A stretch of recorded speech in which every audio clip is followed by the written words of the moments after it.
안녕하세요. 수학의 모든 것의 강창원쌤입니다. 오늘 영상은 경제수학 3단원 함수와 경제 심화문제 풀이 시간입니다. 여러분 3단원 잘 공부하셨나요? 3단원은 이제 함수에 대한 여러 가지 성질들에 대해서 공부해봤고, 본격적으로 그 함수가 우리 경제와 어떤 경제 현상을 어떻게 함수가 표현하는지에 대해서 공부해보는 단원이었던 것 같습니다. 그리고 오늘은 그 심화 문제 풀이 시간인데요. 먼저 여러분들이 풀어보시고 고민해보시고 영상을 보면서 이해해가는 게 훨씬 도움이 되지 않을까 싶습니다. 그래서 아직 풀어보지 않으신 분들은 먼저 한번 풀어보는 시간을 가지고 그 다음에 함께 하도록 하겠습니다. 여러분 강의 준비되셨나요? 그러면 시작하도록 하겠습니다.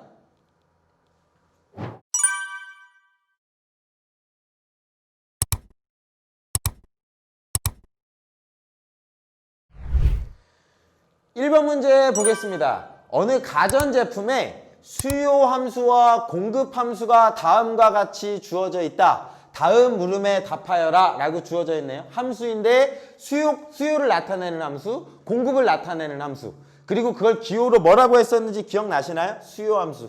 뭐에 따라서 결정됐나요?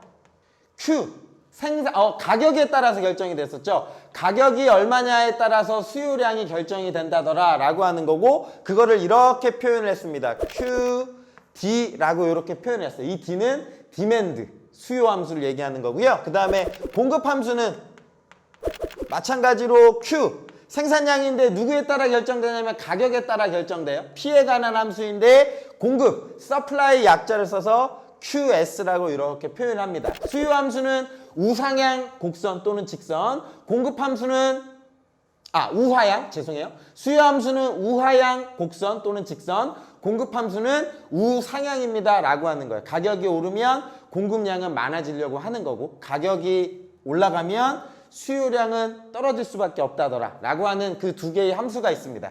이랬을 때 DP가 이렇게 주어졌나 봐요. 그랬을 때 균형 가격과 균형 수급량은 얼마인가 묻습니다. 여러분 균형 가격 기억나시나요? 균형 가격은 뭐냐면 수요량과 공급량이 일치할 때의 가격, 그거를 균형 가격이라고 하고요. 일치할 때의 수급량을 균형 수급량이라고 해요. 그림으로 이게 기억나시면 좋을 것 같아요. 요 수요 함수는 가로축과 세로축이 우리가 아는 함수랑 좀 달랐어요. 여기가 가격 P, 그리고 여기 값이 수요량 Q입니다 라고 하고, 공급 함수는 우상향, 얘를 QD라고 이름을 붙여주고요. 그 다음에 수요 함수는 우하향, 얘를 죄송해요. QD, 얘가 QD고 얘가 QS죠. supply.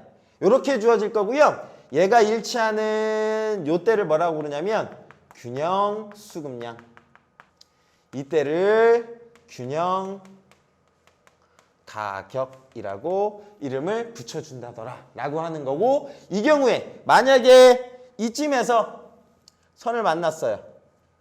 수요량이 이쯤에서 요만큼을 주어지면 어떤 상황이고, 여기쯤에서 만났을 때 요만큼 주어지면 어떤 상황인지를 여러분이 아셔야 돼요. 그죠? 요게 그림으로 여러분 판단하시면 되고, 문제에서는 직선이라고 이렇게 주어져 있어요. 직선이 주어졌을 때 균형 가격과 균형 수급량은 얼마인가 라고 하는 거니까 1번은 연립하시면 돼요.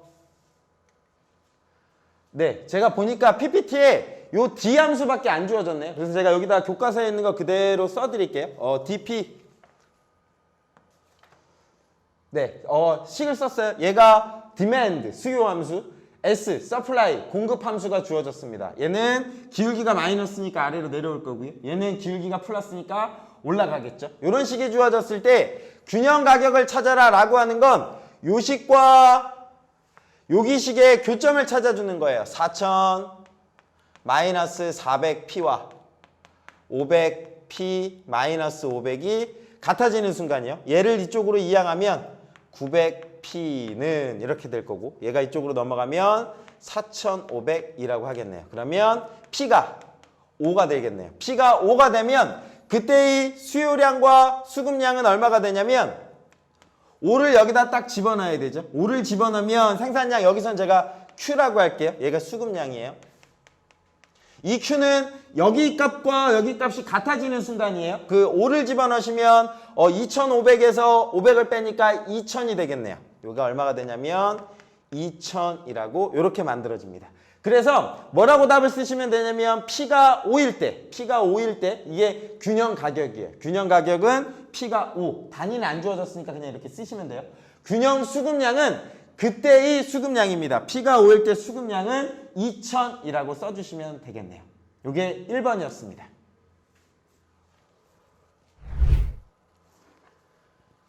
네, 2번 문제 보겠습니다. 2번은요, 제가 C가 여기 써드렸어요. 문제 교과서에서 주어진 수요함수와 공급함수가 주어진 거고요. 범위가 가격이 0과 10 이하일 때는 요 식을 따라서 제가 그림을 그리면 y절편은 요 값이 이제 P인 거예요. P가 되는 거고 실제로 P가 0일 때 얼마가 나오냐면 4000이에요. 그래서 P가 0일 때니까 이 P가 0일 때 4000 여기 찍히는 거고요. 그리고 얘가 P가 10일 때 요 값이 0 나오니까 여기 값이 10 되는 거예요. 그래서 요걸 나타내는 QD, 여기서는 DP 함수인 거죠. 요렇게 주어진 함수는 우하향 곡선이 만들어진 거고요.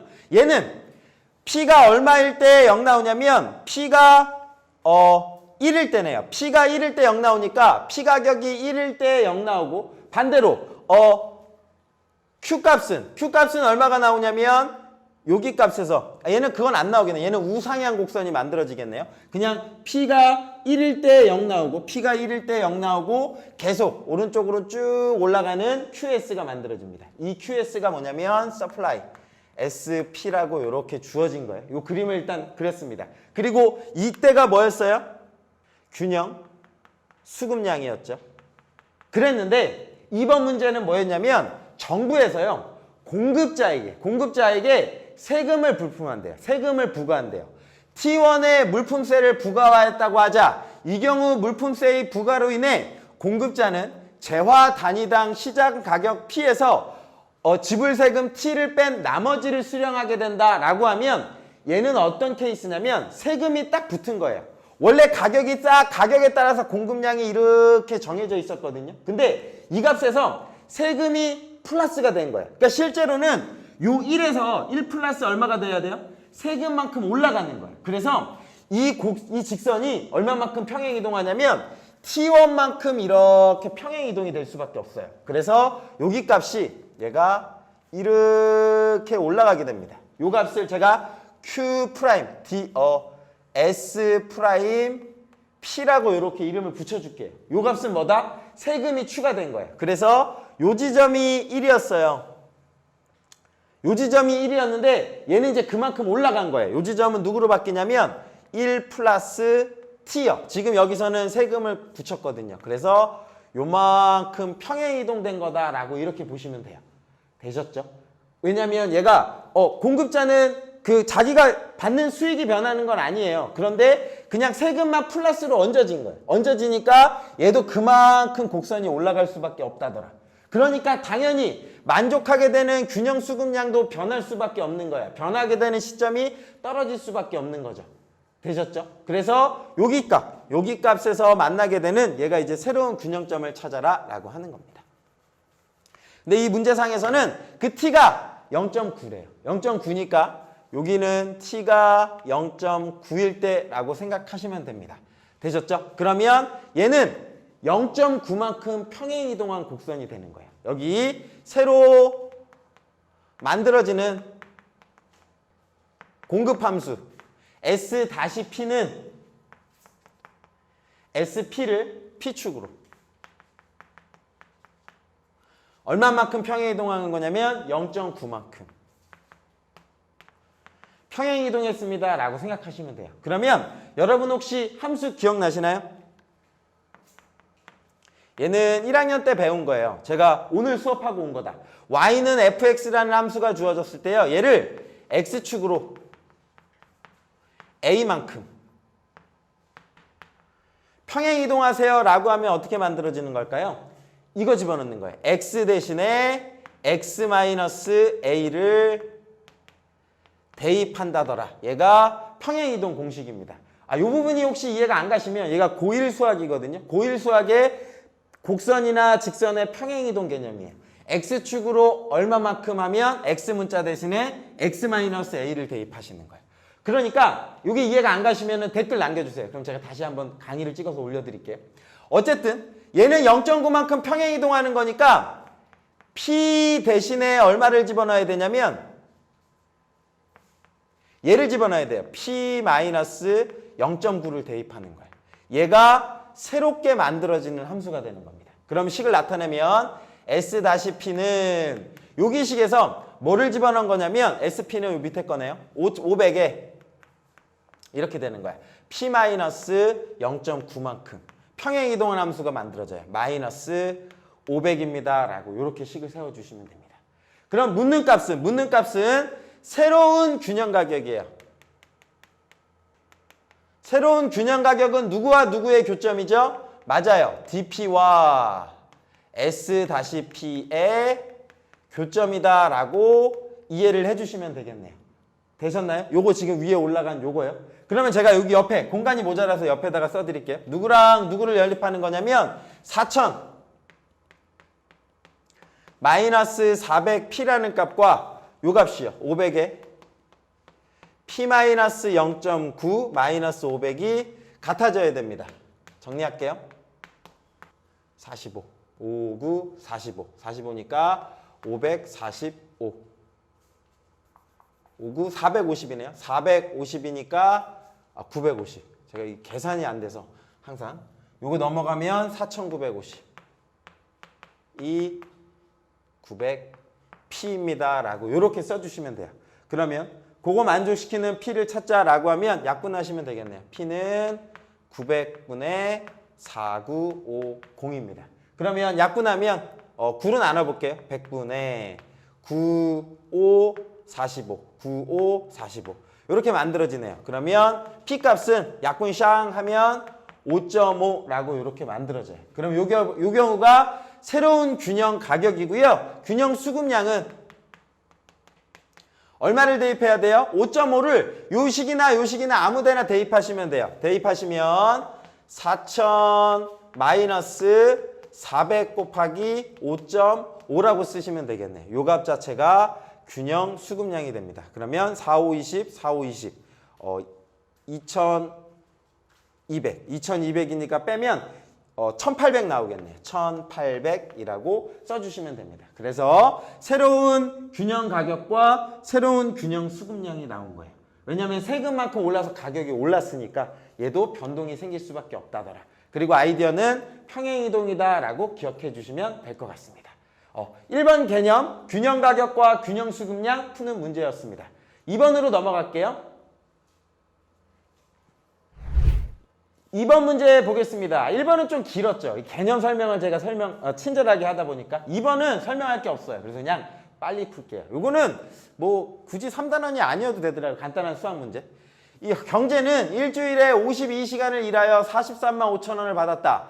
40시간을 초과하여 일하게 되는 모든 시간에 대하여 50% 초과 수당을 받는다. 1시간 단위의 임금은 얼마인가? 라고 하면 그냥 방정식이에요.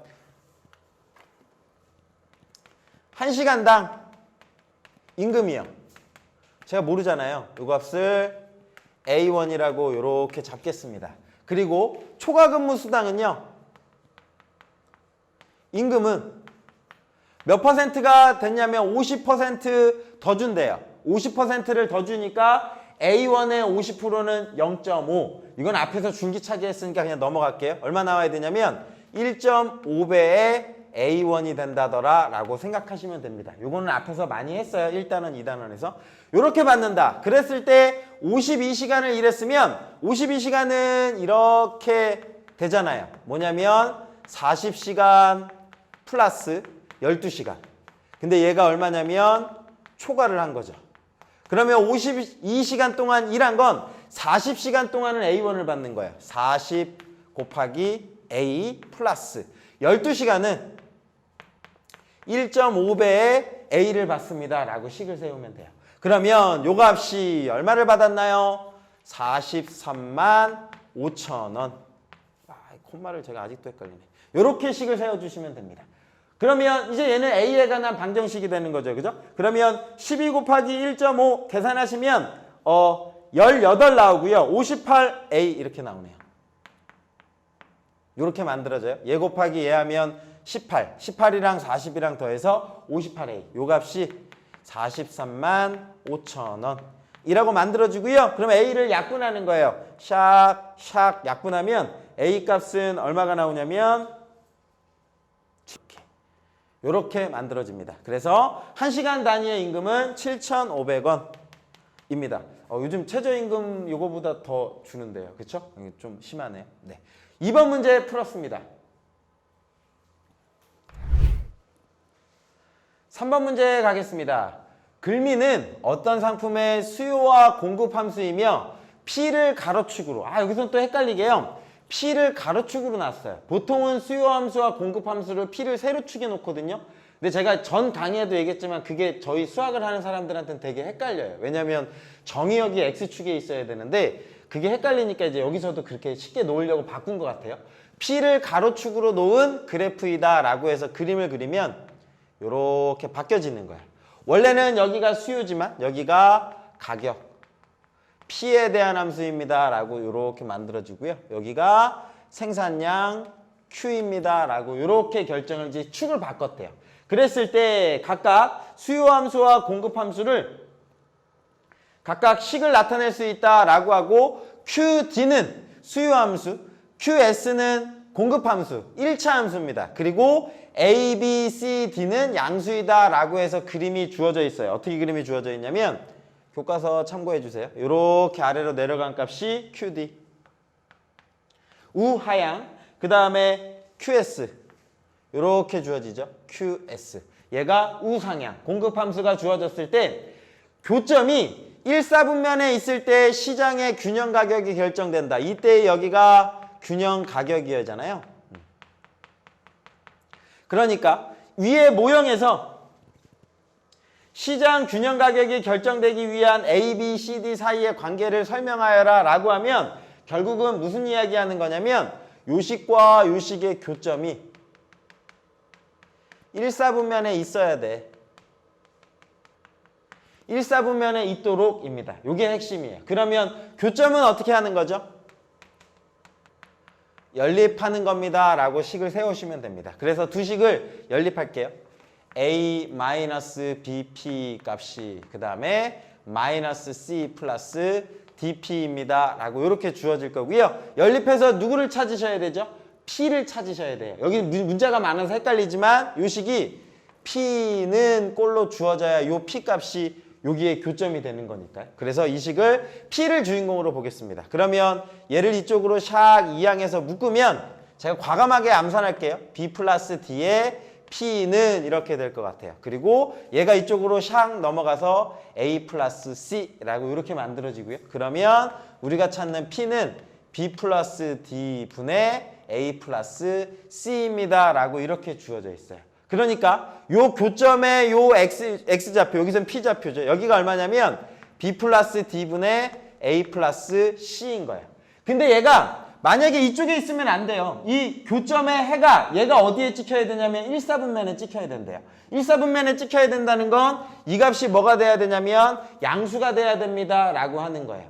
양수가 돼야 되는데 문제상에서요. A, B, C, D가 양수라고 주어졌어요. 그러니까 얘는 무조건 양수예요. 이미 오케이.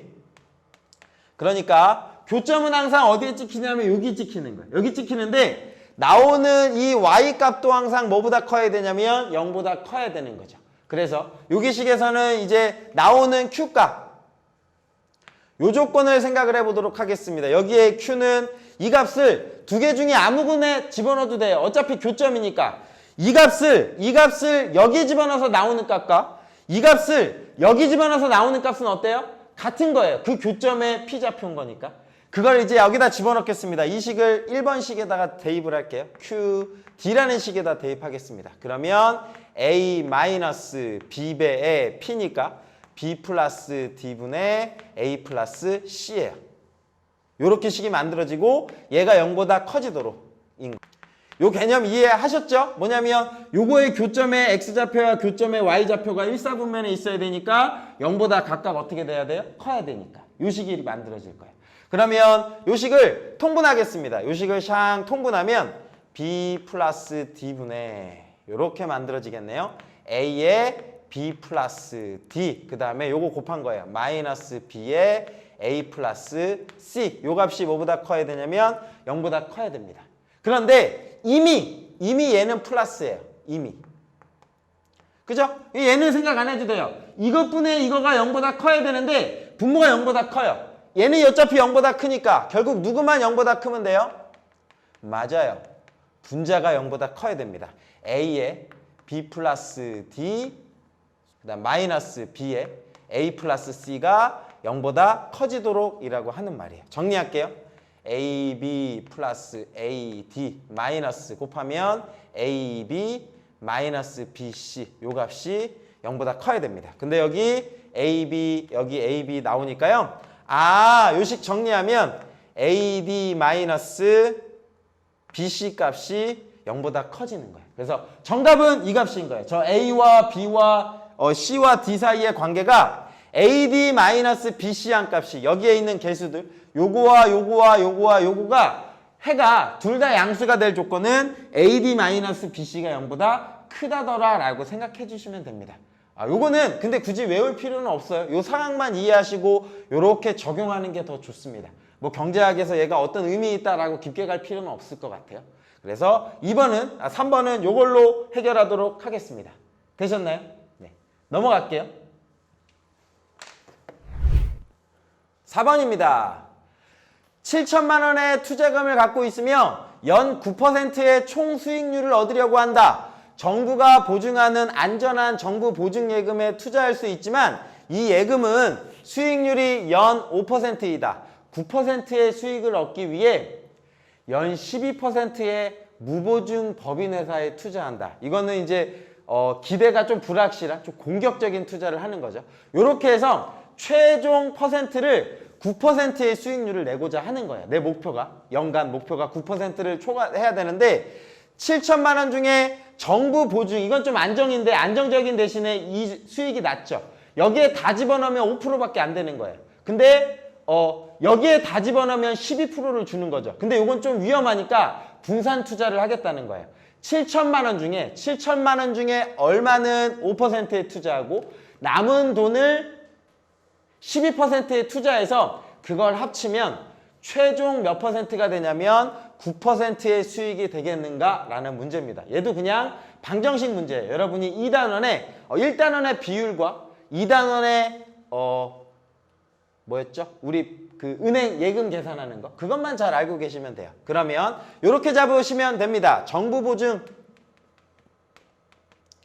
예금 투자를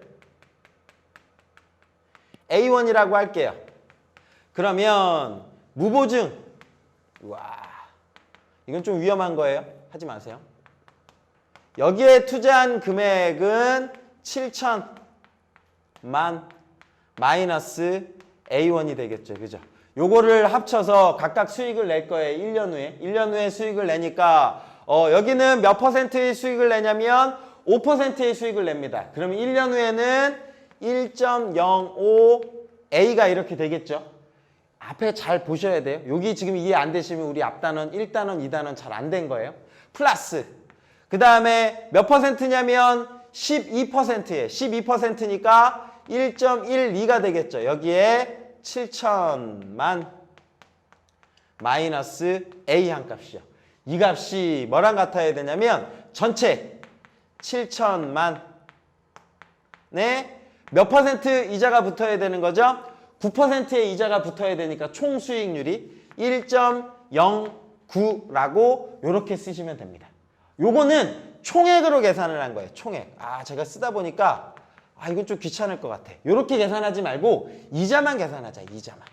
저렇게 풀어도 돼요. 식을 이렇게 세우고 풀어도 되는데 이 1.05배가 싫잖아요. 그래서 이자만 생각하자. 이자만 생각하면 몇 A가 되는 거예요? 0.05A가 되는 거예요. 이거 플러스 여기에서 이자는 0.12배의 7천만 마이너스 A요. 이 값이 7천만에 000 3개 붙어야 돼요. 그 다음에 000 000의 9%니까 0.09입니다 라고 식을 이렇게 세우시면 돼요. 이자만 계산해서 요 값이 같아지는 A 값이 얼마인가요? 라고 하는 겁니다. 그러면 요 계산을 해 줄까요? 그러면 7천만에 0.12 곱하면 그러면 0 두 개는 지워야겠네요. 0 두 개 지우고 00000에 7이 14, 7일은 7, 8 이렇게 만들어지겠네요. 그러면 840 이렇게 만들어지네요. 0.05 A 플러스 요거 전개한 거예요. 요거 전개하면 8 400 000 이렇게 만들어질 거고요. 맞아요. 그 다음에 요거 계산하면 마이너스 0.12 A 이렇게 만들어질 거고 얘랑 곱합시다. 그러면 97에 63 그죠? 그 다음에 0 두 개 지워야 되니까 0 이렇게 만들어지네요. 그러면 세 칸이라고 이렇게 쓸 수 있습니다. 그러면 이쪽으로 이항할게요. 요거랑 계산하면 마이너스 0.7이니까요.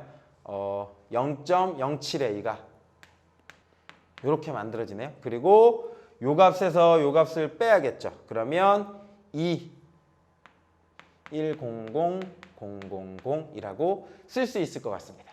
그러면 양변에 요 값을 나눠주셔야 돼요. 요 값을 나누니까 A는 0.07분의 2100000이 되는 겁니다. 그러면 7, 3, 21 그러면 3, 00, 000인데 두 자리 가야 되니까 두 개가 더 가야 됩니다. 그래서 땅이라고 쓰면 되겠네요. 그래서 X가 얼마 나오냐면 3천만 원 만들어져요. 요 A 값이요.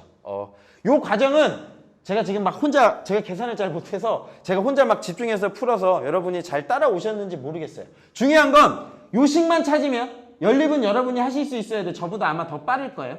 어쨌든 계산하시면 A가 요 값이에요. 요 값이 얼마냐면 3천만 원이에요. 그러니까 어디에 3천만 원 투자하는 거냐면 정부 보증 예감에 3천만 원 분산 투자하는데 여기 투자하시고 무보증 범인회사에다가는 7천만 원에서 3천만 원 빼니까 4천만 원이라고 요렇게 써주시면 됩니다. 그래서 묻는 값이 뭔가 봤더니 각각 얼마씩 투자해야 되는가 라고 하니까 3천만 원, 4천만 원 써주시면 됩니다. 여기는 사실 1단원, 2단원 개념이에요. 이해 가셨으면 넘어갈게요. 5번 문제 보겠습니다. 경제학에서 감가상각이란 시간의 흐름에 따른 자산의 가치 감소를 의미한다. 모든 상품은 감가상각이 있어요. 대표적인 게 자동차가 아닌가 싶어요. 제가 예를 들면 3천만 원짜리 신차를 샀어요. 신차를 샀으면 얘가 1년 단위로 얼마가 될 거냐면 이제 가격이 떨어져요. 그래서 이 차를 다른 사람에게 팔 때, 중고시장에다 내팔 때는 그걸 이제 감가상각됐다라고 하는 거거든요. 그러면 3천만 원짜리가 1년 타고 나서는 뭐 2,500만 원, 2년 지나고 나서는 2천만 원. 이게 이제 사실은 직선이 아니라 여러 가지 이제 곡선, 여러 가지가 만들어지는데 요 문제에서는 그 감가상각이 직선입니다 라고 이제 문제에서 주어진 거예요. 매번 그런 건 아닙니다. 상황에 따라서 예를 들면 1년밖에 안 떨어지면 원래 가격이 조금 떨어져요. 그런데 9년에서 10년 떨어질 때는 이게 차가 더 커져요. 그게 사실 곡선이 만들어져야 되는데 계산하기 쉽게 자산의 가치가 직선이 되는 감가상각이 됩니다 라고 주어졌어요. 어떤 상황인지 볼게요. 자동차네요. 한 대당 가격이 2,800만 원인 업무용 자동차로 새 차들을 구입한다라고 하자. 회사가요. 법인용칸가 봐요.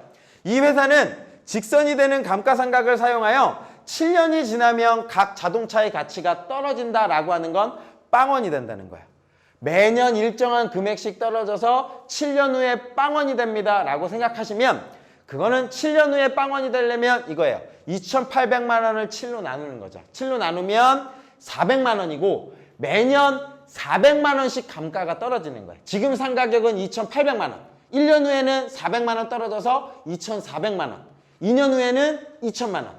7년 후에는 빵원 이렇게 만들어지는 겁니다. 그 직선이 여기선 이렇게 주어지겠네요. 이렇게 주어져서 얘가 기간 년이 되는 거죠. 얘는 가격 P가 되는 겁니다. 이랬을 때 처음 가격은 얼마였냐면 2,800만 원이었는데요. 감가가 쭉 떨어져서 여기 빵원이 되는 거예요. 여기가 언제냐면 7년이다 라고 생각하시면 되고 여기가 2,000입니다 라고 식을 세우시면 되겠네요. 그러면 이 직선의 방정식 세울 수 있겠죠. 매번 저 금액씩 떨어지니까 Y는 식을 어떻게 세우면 되냐면 처음에 2,800만 에서 얼마씩 떨어지고 있죠? 400만 X 이렇게 식을 세워주시면 됩니다. 여기다가 빵 집어넣으면 2,800 1 집어넣으면 2,400 7 집어넣으면 빵. 이거 직선을 만들어주면 이게 감가상각 표가 그래프가 되겠네요. 그랬을 때 장부 가격은 회사의 장부에 기록되어 있는 자산이나 부채의 가격을 이야기한다. 각 자동차의 가격 V를 그 자동차의 연령 X로 나타내는 1차 함수를 구하여라. 문제에서 이 가격을 V라고 주어졌어요. 요 값이 V니까 저도 식에 맞춰서 보통 우리가 함수는 Y는 이라고 하지만 요 식은 V는 이렇게 되겠네요. V는 2,800만 빼기 400만 X 연령을 X라고 줬으니까요. 그래서 1번, 2번 제가 한 번에 다 구했습니다. 잘했죠? 직선식 만들었고 그래프 그렸습니다. 2번 오케이.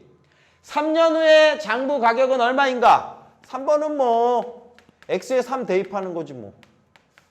쉽죠? 400만 원 3년 후에는 1,200만 원 감가상각이 되는 거예요. 2,800에서 1,200 빼니까 1,600만 원이라고 써주시면 되겠습니다. 4번 문제에서 뭐라고 주어졌냐면 기울기는 무엇을 의미하는지 설명하여라 라고 하니까 얘는 매년 가격이 떨어지는 비율을 얘기하는 거예요. 1년당 자동차 장부 그 감가상각되는 금액입니다 라고 생각하시면 돼요. 여기서 기울기는 얼마예요? X 앞에 개수는 마이너스 400만이잖아요. 맞네요. 400만 원인 거고 얘가 의미하는 바는 뭐냐면 1년당 감가상각 비용이 얼마다? 400만 원이다. 라고 이해하시면 됩니다. 기울기는요. 5번 각 자동차의 장부 가격이 800만 원이 되는 시기는 얼마인가요? 라고 하니까 공 쓰다가 끝나겠다. 그죠? X가 얼마 돼야 돼요? 800만. 얘가 되는 식을 세워라 라고 하는 겁니다. 800만 돼야 되니까 2,000만 원 되니까 X가 5가 되겠네요. 그죠? 5 집어넣으면 2,800에서 2,000만 빼서 800만. 그래서 5년 후라고 써주시면 되겠습니다. 됐네요. 네. 5번 개념 굉장히 쉬웠습니다. 넘어가도록 할게요.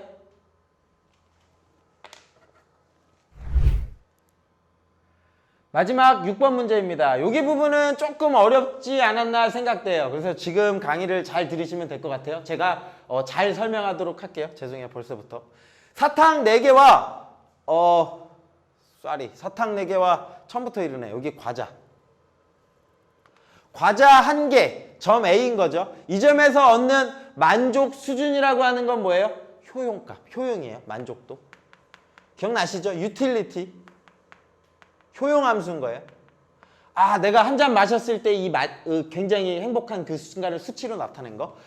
사탕 3개와 과자 2개, 사탕 2개와 과자 4개, 사탕 1개, 과자 6개 점에서 얻는 만족 수준과 동일하다고 가정하자라고 했으니까 여기를 이은 거예요.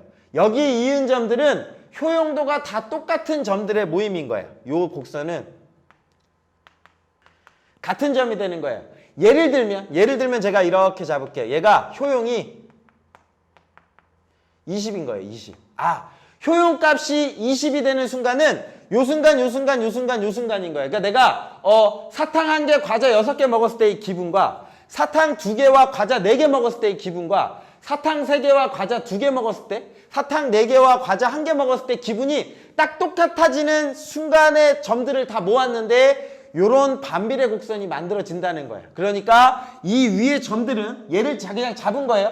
효용이 20을 만족하는 점들의 모임이다 라고 생각하시면 될 것 같아요. 자, 이랬을 때 그래프는 사탕의 소비가 감소할 때 만족감을 유지하기 위해 증가하는 과자의 양을 나타낸 거므로 그래프 위의 점들 간에는 만족도의 차이가 있다. 즉 아래 그래프는 이 그래프는 동일한 효용의 조합을 좌표로 표시한 그래프이다. 제가 설명한 거예요.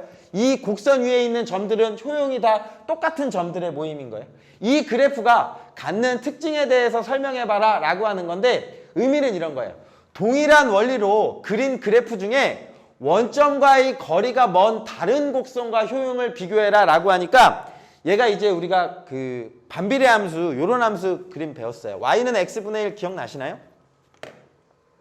d 요렇게 주어지면 얘가 y는 x분의 1 제가 정확하게 기억 안 나지만 중학교 때 배운 거예요. 그리고 요 개수가 커지면 이거 고1 때도 배운다. y는 x분의 2 요 값이 커지면 커질수록 원점에서부터 어떻게 되는 거야? 멀어지는 거야. 그리고 만약에 숫자가 작으면 원점으로부터 가까워집니다 라고 해서 얘는 y는 2x분의 1 뭐 이런 식으로 만들어지는 거예요. 반비례 곡선이. 이랬을 때 원점으로부터 더 멀어진 다른 곡선을 그릴 거예요. 어떤 개념이냐면 요 똑같은 개념인데 요렇게 만들어지겠죠. 요 곡선에 대해서 한번 설명해봐라 라고 하는 겁니다. 원점에서부터 더 멀어진 곡선이요. 그럼 얘는 뭘까요? 똑같은 거지만 여기는 보시면 요 점이 3,2예요. 요 점이 3,2인데 요 점으로 샥 넘어가면 똑같은 3,지만 얘는 2보다 더 어때요? 더 커요. 그 말은 사탕과 과자를 먹은 개수가 요거보다 어떤 거야? 더 많은 거예요. 여기는 라고 해석하시는 거예요. 사탕과 과자를 더 많이 먹었어. 그럼 만족도는 어때요? 어쨌든 더 큰 거예요. 원점에서 멀어지니까 어쨌든 이 곡선 위에 있는 점들은 뭐예요? 효용값들이 같은 점들의 모임인 거예요. 즉 여기는 예를 들어서 어떤 케이스냐면 효용이 30인 점들의 모임인 거예요. 그러니까 이 반비례 곡선이 원점에서부터 더 멀어지는 거예요. 멀어지면 멀어질수록 효용값은 어떻게 되는 거예요? 커지는 거예요. 여기는 효용이 30인 점들의 모임인 거고요. 제가 만약에 원점에 더 가까운 이런 곡선을 그렸어요. 이런 곡선은 어떻게 되는 거냐면 효용이 10인 과자, 사탕 뭐가 되는 걸까요? 조합이 되는 거야. 뭐 예를 들면 뭐 사탕 2개, 과자 하나. 요거보다는 짙게 먹는 거죠. 짙게 먹었을 때의 모임을 쭉 그으면 곡선이 만들어지는데 어쨌든 얘는 효용이 같은 점들의 모임. 그게 반비례일 수밖에 없어요. 과자가 들면 사탕이 늘어나야지. 그 만족도를 채우려면. 이렇게 설명을 하시면 됩니다. 그래서 1번은 원점과의 거리가 멀면 멀수록 효용이 커진다라고 생각해 주시면 됩니다. 2번 동일한 원리의 다른 그래프와 교차 가능성이 있을까요? 없을까요? 요거랑 교점이 있을까? 없을까? 있을 수가 없어요. 내가 만약에 사탕 2개와 과자 4개를 먹는 이 순간은 효용은 딱 정해지잖아. 이 순간은 효용이 얼마예요? 20인데 그 효용이 10인 애들이랑 겹쳐질 수가 없잖아요. 그래서 2번은 교차할 수가 없습니다 라고 이해하시면 됩니다. 되셨죠? 세 번째, 그래프상에 두 점을 잇는 직선의 기울기가 지니는 의미에 대해서 생각해 보도록 하겠습니다. 이건 뭐냐면 요 기울기, 두 점을 잇는 기울기는 뭐 예를 들면 이건 거죠. 요 두 점의 기울기는 요렇게 만들어질 수 있어요. 이거는 x의 증가량분의 y의 감소량이 되는 거야. 여기서는 제가 하나 알려드릴게요. 두 점 사이의 기울기는 어떻게 구하세요? x의 증가량 분의 y의 증가량. 그래서 x2 빼기 x1 분의 y2 빼기 y1. 짠! 밑에 가고 있죠? 네. 요거 개념 먼저 아시면 이제 기울기 구하는 식이고요. 그랬을 때 얘가 의미하는 바는 뭔가요? 라고 하시면 제가 예를 들어서 요거 하나만 할게요. 이그젠플. 얘예요. D가 1,6이고 C가 2,3입니다. 그러면 요점 D, 요점 2,4. 이렇게 주어졌을 때 요 평균 기울기가 요 값이거든요. 요 값은 뭘 의미하는 거냐면 요만큼이 얼마예요? 1에서 2만큼 늘었으니까 한 개인 거죠. 요만큼은 얼마인 거예요? 마이너스 2가 줄은 거죠. 그럼 어떻게 얘기하시면 되냐면 요 경우에는 사탕수를 늘린 거예요. 자, 사탕을 1개에서 2개로 늘렸어요. 그랬을 때 만족도가 똑같아지려면 과자를 몇 개 덜 먹으면 될까요? 이런 거예요. 근데 우리가 얼핏 생각할 땐 이럴 수 있잖아. 사탕을 한 개 늘렸으니까 과자도 한 개가 줄어야 되는데 그게 상황에 따라 다르다라는 거죠. 효용이 아까 제가 예를 들은 20인 점들의 모임은 이거의 효용도 20이고 이거의 효용도 20이에요. 그리고 그 기울기는 얼마를 얘기하냐면 요거의 기울기는 1분의 마이너스 2죠. x의 증가량 분의 y의 증가량 하니까 마 2가 나와요. 이 마 2가 가르쳐주는 의미는 뭐냐면 사탕을 한 개 줄였을 때, 사탕을 한 개 줄여서 한 개 더 먹었을 때, 사탕을 한 개 더 먹었을 때 과자의 개수를 줄이는 거예요. 과자를 몇 개 줄일 수 있다? 2개 줄일 수 있다라고 생각하시면 됩니다. 그래서 결론은 뭐냐면 이렇게 얘기하시면 될 것 같아요. 뭐냐면 과자의 개수를 또는 제가 두 가지로 써드릴게요. 과자의 개수를 늘릴 때 이걸 늘리면 뭐가 되는 거예요? 사탕의 줄어드는이 되겠다. 그지? 줄어드는 사탕의 비율. 요 값이 저 기울기를 얘기하는 거예요. 뭐 반대로 얘기하면 이렇게 써도 돼요.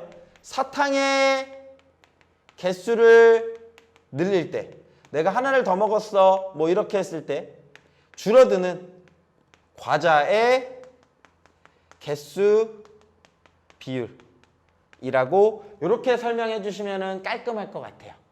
제가 말을 했으니까 이해되시겠죠? 네, 제가 시간이 조금 길어질 것 같아서 좀 발로 썼어요. 네, 여기까지가 이제 마지막 문제였고요. 이 개념이 이제 가장 중요한 이 3단원의 핵심을 나타내는 게 아닌가 싶었어요. 네, 여기 개념까지 강의했고요. 저는 이제 마지막 4단원 공부하시고 그 다음에 이제 심화 문제풀이 가도록 하겠습니다. 여러분 긴 시간 동안 고생 많으셨고요. 혹시 제가 강의한 것 중에 이해 안 가시는 부분 있으면 댓글 남겨주세요. 제가 최대한 빨리 친절하게 알려드리도록 하겠습니다. 강의가 도움이 되셨다면 좋아요 플러스 구독 부탁드립니다. 네, 저는 다음 강의에서 만나도록 하겠습니다.